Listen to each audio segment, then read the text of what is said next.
شاید فکر کنید فرق بین افراد جامعه همیشه مقداری داشتن پول است. اما گاه فرق فقط پول نیست، یعنی طرز فکر و نوع بینش ما درباره آن است. ممکنه بعضی افراد هر پولی را که به دست می آورند را سریع خرج کنند، برای که بیشتر به داشتن لذت امروزی فکر می کند تا ساختن آینده زندگی خیش. یا بعضی ها فکر می کنند اگر پولی بیشتر داشت زندگیشان درست می شد و کاملا روبرا بود. اما مشکل فقط کم بودن پول نیست. گاهی مشکل اصلی روش استفاده و طریقه مدیریت پول است. یعنی اینکه هر آنچه زحمتی که میکشیم و مقدار پولی را که به دست میآوریم به چی روش استفاده میکنیم و به چی طریقه مدیریت میکنیم در زندگی خود تا کفاف زندگی روزمره شود و در آینده هم زندگی خوبتر داشته باشیم. در اینجا خوب فکر کنید. وقت قیمت ها بالا برود، پسندازی وجود نداشته باشد، بدهی ها بیشتر شود و فشار زندگی و چالش های زندگی دوچندان. اما بعضی افراد قبل از خرج کردن پولی را که به دست آورده خوب فکر میکند.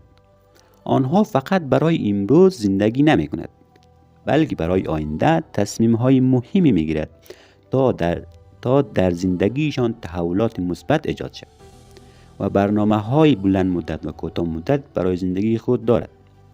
یعنی بخشی از پولشان را به یادگیری مهارت‌های نو، مهارت‌هایی که واقعاً در زندگیشان تأثیرات مثبت ایجاد می‌کند و از آن مهارت‌ها بتواند زندگی خود را خوبتر مدیریت کند و برای زندگیشان مفید واقع شود هزینه می‌کند و بخش از آن پول را که به دست آورده سرمایه گذاری می‌کند، چون که افراد ثروتمند به ثروتمند بودن متحد است. ولی افراد فقیر معمولاً پول را برای خرج کردن و نباختن بازی در زندگی خود می‌بینند. اما افراد ثروتمند پول را یک ابزار می‌بینند تا در همه اوقات رشد و ترقیشان بدهد. البته این موضوعات را هم باید در نظر داشت که شرایط زندگی، فرصت‌ها و چالش‌ها و وضعیت جامعه، وضعیت اقتصادی هم تأثیر بزرگی دارد. اما مهمترین چیز این است که چگونه طرز فکر داریم و چه تصمیم‌های مالی هوشمندانه در زندگی خود می‌گیریم تا بتوانیم در زندگی خود تغییر مثبت و تغییرات چشمگیری ایجاد کنیم.